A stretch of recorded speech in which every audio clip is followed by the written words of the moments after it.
Good afternoon, and I have no response. Every time I speak at a conference, somewhere I think the conference organizers don't like me too much because I always seem to get the post-lunch slot. Now, I don't know whether to take that as a compliment, but if most of you are awake by the time I finish the presentation, then I will take it as one.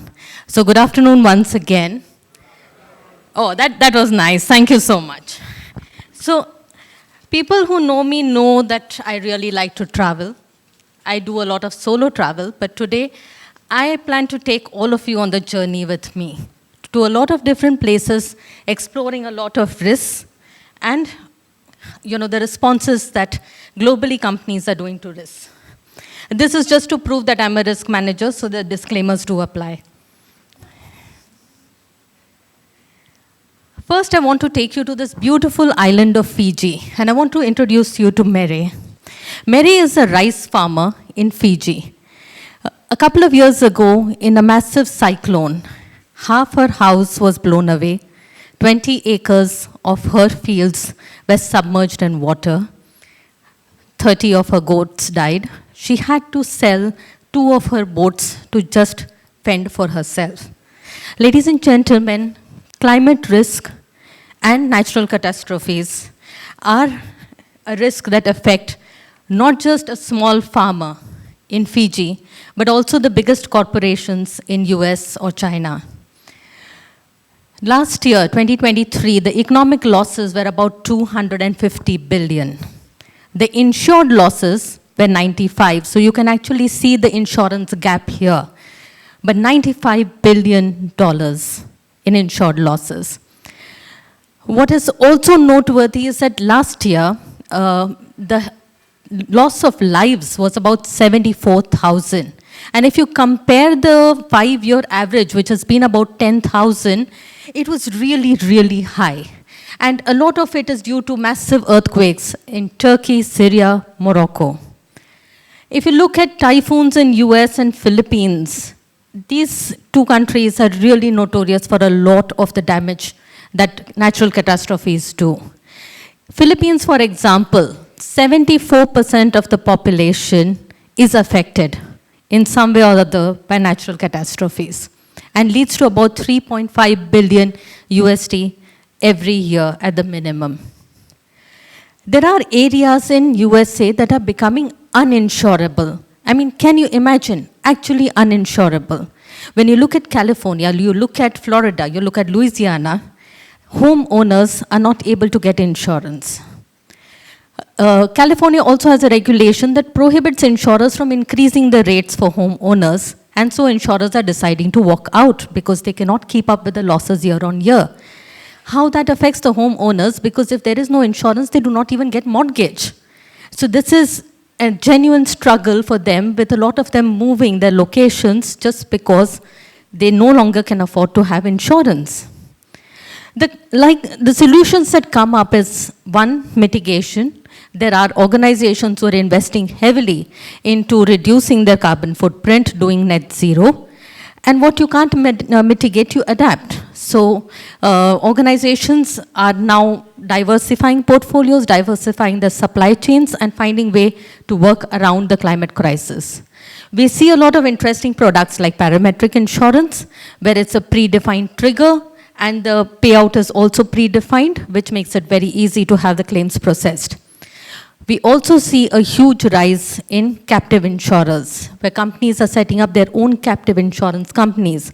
Very popular in the US, and it's becoming quite popular in Asia as well now. The next big one is geopolitical crisis. We know a lot of insurers, reinsurers do a lot of climate risk modeling, but there is no way to really model a political risk. I mean, if you look at the Russia-Ukraine war, this is something that is like a 1 in a 200 year happening. But we see 2 of them in a year. We also had Israel that came up. So, and funnily, when the Russia war started, I was seeing a news in one of the European channels, where the newscaster said, people on both sides look like us. And it's just so surprising. Nobody expected a war in Europe, and it's been going on since quite some time. Asia is, of course, not immune to this. We do have our suspects as well. But political violence, civil commotion, strikes is on the increase. Political violence insurance is becoming more and more expensive. Out of the fallout of the Israel war also, we saw that the Red Sea vessels who take the Red Sea route, the insurance is becoming extremely expensive. There are insurers who are actually putting exclusions on any vessel that has a US, UK, or an Israel linkage. And there are some insurers who are walking away completely from even providing a coverage. All of this, with inflation, with crisis of resources, water, is going to lead to fragile states. So this risk is not going anywhere in the short term or the long term. Why should we care about Mr. Whitty, who has absolutely no pity in the Congress? Who is Mr. Whitty? Mr. Whitty, Andrew Whitty, is the CEO of United Healthcare. United Healthcare 2 years ago bought a company called Change Healthcare in October 2022. This year in February, they had a massive cyber attack. The attackers got into the Change servers. There was no multi-authentication in the server, so it was an easy access. They played around with the systems for 9 days inside the systems before they launched their ransomware. In those 9 days, they took away about 4 terabytes of data, and then they locked the system. United Healthcare paid $22 million in ransomware to do this. But what was the fallout? The fallout is that 1/3 of Americans' medical data is exposed. 1/3. Because Change Healthcare used to process 15 billion transactions every year. It was the largest prescription processor in US. This affected clinics, pharmacies, hospitals who were not able to bill, not able to manage prescriptions. Because of this, they were hauled up to give answers to the Congress. And as one congressman said, and I have noted what he said, a single attack that kicked off a cascading series of crises that are unmasking some deep vulnerabilities in the core of our healthcare system. This is one cyber attack that brought American healthcare on its knees. People could not process their prescriptions for a very long time, and they're still recovering. Currently, the CEO has said that the cost is about $870 million, likely to go up to $1.6 billion. But the cyber pundits say this will probably end somewhere around $3 billion. Interestingly, United Healthcare did not have cyber insurance. They prefer to keep it self-insured. And they say that they have the capabilities of repelling attacks every 70 seconds. But because this was a new company that they bought 1.5 years ago, this left a vulnerability for them. Cyber attacks are now a reality across the world. We've seen a surge, especially post-pandemic. There has been a 300% increase in cyber attacks. And obviously, the key concerns are your data, your business interruption, your reputational damage. You saw he got hauled up in the Congress, and obviously there are going to be huge amount of fines that the government is going to levy as well, and a lot of regulatory attention. There is also double extortion that's happening, wherein not only are attackers encrypting the data and asking for ransomware, but they're also threatening for ransomware so that they don't publish sensitive information they've taken from you.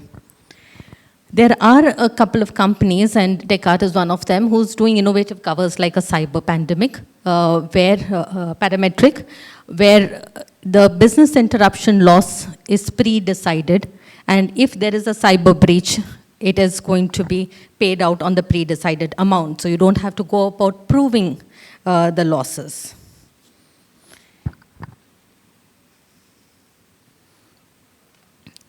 people risk is definitely pretty much on the agenda. We are seeing Gen Z enter the workplace. And Gen Z is a generation like no other. These are digital natives. These are the guys, the first thing they do is wake up and check their mobiles. Imagine them working with the baby boomers or even the Gen X. Gen Zs don't like reading emails more than 5 sentences long. It's just too much. They're used to the quick Snapchat, WhatsApp culture. And then you have people who only get to the point after, say, 3 paragraphs. So it's going to be quite an issue managing so many different generations in the workplace together. The other big thing hitting us is medical inflation. Medical inflation in most countries, whether it's global or Asia, is almost at 2 times the economic inflation. And this is going to start hurting people quite a bit. Corporates are already very, very conscious of their costs rising up to look after their employees.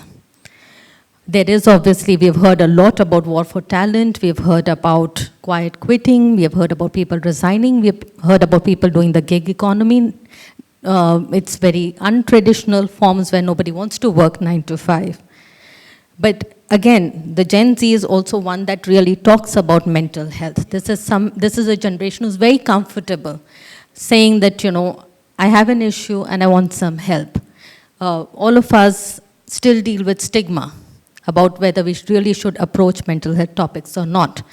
In fact, mental health is something where from the very first signs of an issue to the time it actually gets diagnosed, it's about 7 years gestation. So you can imagine the impact. It is estimated that just anxiety and depression will cost about $1 trillion to the global economy. 1 trillion. When we also have a lot of different generations and people who are struggling with different issues in their life cycle, we can't have a one-size-fits-all. Companies are going to be forced to look at hyper-personalization of benefit, because what appeals to the Gen Z is not going to appeal to somebody who has 2 kids and is close to retirement. So organizations are going to be forced to not only take the forest view, but also to account for every single tree. This is something that you can't escape. And technology and digitalization is definitely helping a lot. What is also scary is we are living longer, but we are not living healthier. From 2000 to 2021, there has been a 50% increase in what we call DALYs, DALYs, which is disability-assisted life years. These are the years that you spend living but not healthy. And there is a 50% increase. That, coupled with medical inflation, is definitely going to be something that people really need to plan for. COVID also saw that there were a lot of companies that were not doing succession planning at all.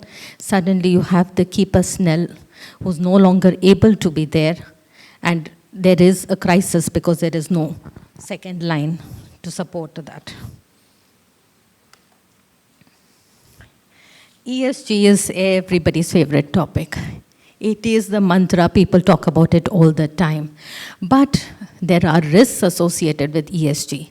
We've seen a lot of greenwashing claims globally, where the corporates exaggerated about their sustainability initiatives, and when it came to the final disclosures, it turned out that, well, there was some truth to it, but not all. Things like, we have 100% biodegradable products, or it's 100% recyclable, or what we make, the chemicals, for example, a company got sued because they said that the sunscreen that they made did not impact the reefs under sea, which was found to be not true. So there is a lot of exaggeration, and companies are being called out and companies are being sued for that. We also see instances of pink washing, which is the next thing, where the efforts that they make on diversity are also exaggerated, does not really meet with what they are actually doing in their own organizations. Compound that with regulators all across the world enforcing more and more disclosures, where because a lot of greenwashing instances are coming up, regulators are getting very, very strict about what are the kind of disclosures and what is the kind of evidence you can provide to do that.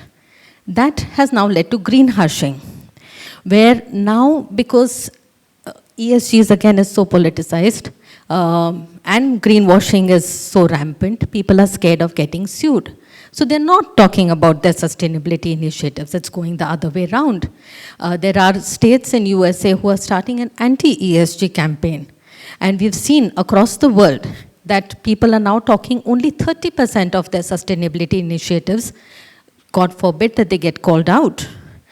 71% of companies are now considering green hushing.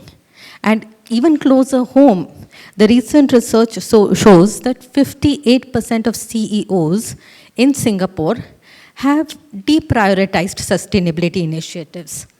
This is compared to 23% globally.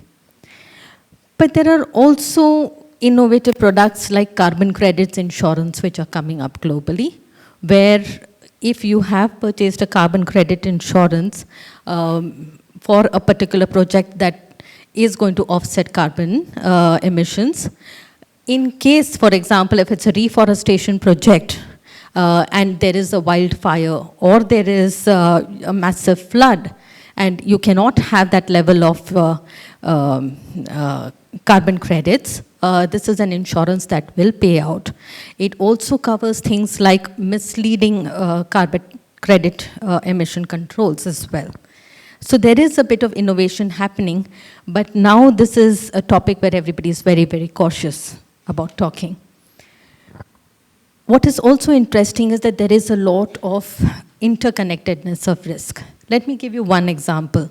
We did talk about how cyber risk went up about 300% during the pandemic. From a people's point of view, we also saw that employees complained about burnout, about anxiety, because they were working from home, because things were very uncertain, because they were losing their relatives, losing their parents. So almost about 80% of employees complained of burnout. Now imagine a situation where there is somebody who sent a phishing email. And Cybint, which is an institute in USA, said that 95% of these kind of phishing attacks which become successful are due to human error. An employee who's burnt out is not going to notice that one extra S in the email ID that's come. You can't expect him to. But if you're going to target cyber risk and make it only the CISO's responsibility and not target other areas that are actually impacting this, you're just playing, one side of the game. You have to look at things on a holistic basis to ensure that you're getting the right solution for your organization. So all of these risks, climate risk leads to, as we said, people losing their livelihoods, which again leads to more social unrest, which leads to geopolitical risk. So it is a cycle that we go to. But I do want to end on a positive note, and I want to remind you of Mere in Fiji. Last year, there was a government-led insurance program, a parametric insurance program, that actually supported 559 Fiji farmers to get a payout post a cyclone. We've seen similar instances in Colombia, where $3 million were paid out to 6,400 coffee farmers.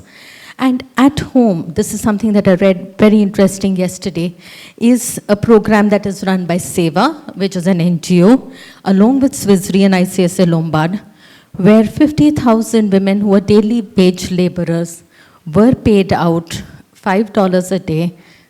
They earn about $3.50 a day as daily wage because of the extreme heat conditions that were there. So this is 22 districts across 3 states, 50,000 women getting about $340,000 in total. Direct cash assistance in their Jan Dhan accounts. And I want to end here by saying that sometimes in our daily lives, when we are in the business of insurance and talking about, daily closings and monthly targets, we forget that at the end of the day, insurance does do good. We are there when there is a natural disaster or a calamity. We're front and center, supporting vulnerable people, supporting communities, helping businesses become resilient, and strengthening economies. And just for that, ladies and gentlemen, we owe ourselves a round of applause. Thank you so much for listening.